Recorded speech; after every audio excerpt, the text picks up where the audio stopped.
სოფელ დიცში რუსი მესაზღვროები დღეს ისევ გამოჩნდნენ. ამის შესახებ საინფორმაციო სააგენტო ინტერპრეს ნიუსი იუწყება. სააგენტოს ცნობით მესაზღვროების 10-კაციანი ჯგუფი მართულ ხვართებს იმ პერიმეტრის გასწრივავლებენ, სადამდეც ეგრეთ წოდებული ადმინისტრაციული საზღვარი გადმოსწიეს. ქარელის რაიონის კიდევ ერთ სოფელში დვანში რუსმა მესაზღვროებმა მართულ ხვართების გაბმა თითქმის დაასრულეს. შიდა ქართლის საინფორმაციო ცენტრი ადგილობრივ მოსახლეობაზე დაყრდნობით წერს, რომ ეს პროცესი აქტიურად ჯერ კიდევ 4 თვის წინ მიმდინარეობდა. ეგრეთ წოდებული სამხრეთ ოსეთის ავტონომიური ოლქის რუკის მიხედვით გავლებულ საზღვრებში ქართველების 3 სახლი და რამდენიმე მიწის ნაკვეთიც მოყვა. უკვე იმაზეა საზღვარი ჩვენი ვენახებისაცაა იმის ძირშია. ახლა გადმოიწიეს 4 თვის წინ ჭოლიბაურს ვეძახით. იქაც ბეჟანაშვილისა და ყუბახიძის ვენახი მოყვა. გუშინაც იყო მომენტი, რომ ორი პიროვნება მართულ ხვართებს იღებდა. კი არ ამბობდა იღებდა მართულ ხვართებს. იქით მოყვა რაღაც სარწყავი. კი, სარწყავი არხის სათავე მოყვა. ეხლა წარმოედინება წყალი, ხალხს წყალი უნდა, მაგრამ არ მოდის.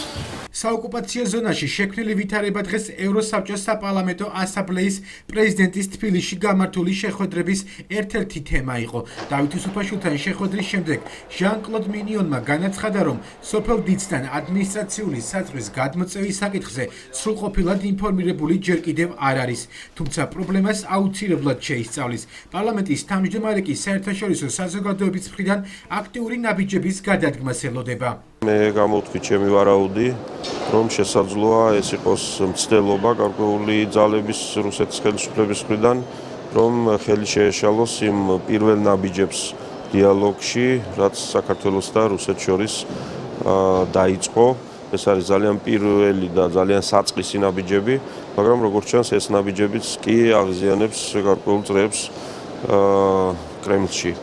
იმიტომ რომ ზუსტად ამ დროს ასეთ ვითარებაში ადმინისტრაციული საზღვრის გადმოწევა და დამატებითი პრობლემების შექმნა, როგორც ჩანს, ამ მიზანსაც ემსახურება.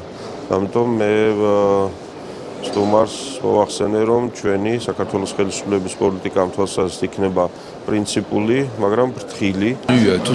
ბუნებრივია, ეს ის საკითხია, რომელიც აწუხებს საქართველოს მთავრობას და აწუხებს ევროსაბჭოს.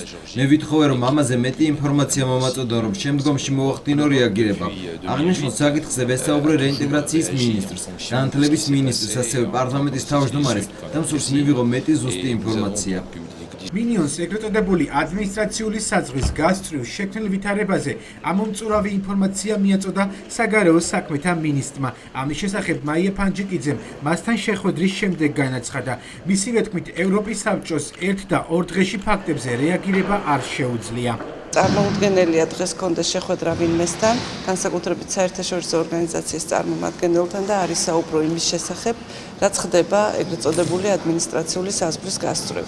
მე მას მივაწოდე ამომწურავი ინფორმაცია, რომელიც ჩვენ გაგვაჩნია და გარდა ამისა გადავეცი ევროკავშირის სადამკვირვებლო მისიის მიერ გავრცელებული პრეს-რილიზი და ასევე ჩვენი განცხადება. ევროპის საბჭოს რასაკვირველი არ შეუძლია ასე 1 და 2 დღეში რეაგირება, მან უნდა შეისწავლოს სიტუაცია, ამას რასაკვირველია გააკეთებს ბატონი მინიონი და შემდეგ მე არ გამოვრიცხავ, რომ იყოს შესაბამისი განცხადება. რუსი ოკუპანტების მხრიდან საოკუპაციო ზონის გაფართოებაზე განცხადებები დღეს პარლამენტშიც გაკეთდა.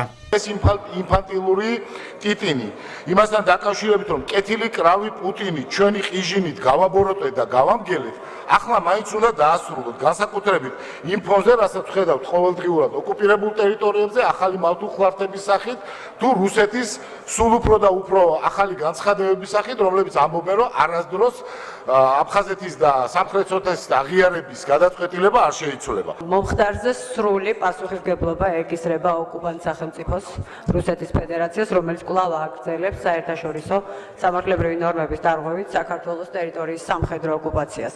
მომხდარი კიდევ ერთხელ მიუთითებს ოკუპირებულ ტერიტორიებზე არსებულ უკანონობაზე, რამაც სერიოზული საფრთხე შეიძლება შეექმნას რეგიონულ სტაბილურობას. კონფლიქტისპირა სოფლებში მცხოვრებნი ამბობენ, რომ რუსმა სამხედროებმა ეგრეთ წოდებული საზღვრების მართულ ხვართების დაფიქსირება რამდენიმე თვის წინ დაიწყეს და ამ ეტაპზე ეს უკვე რამდენიმე სოფელში მოხდა.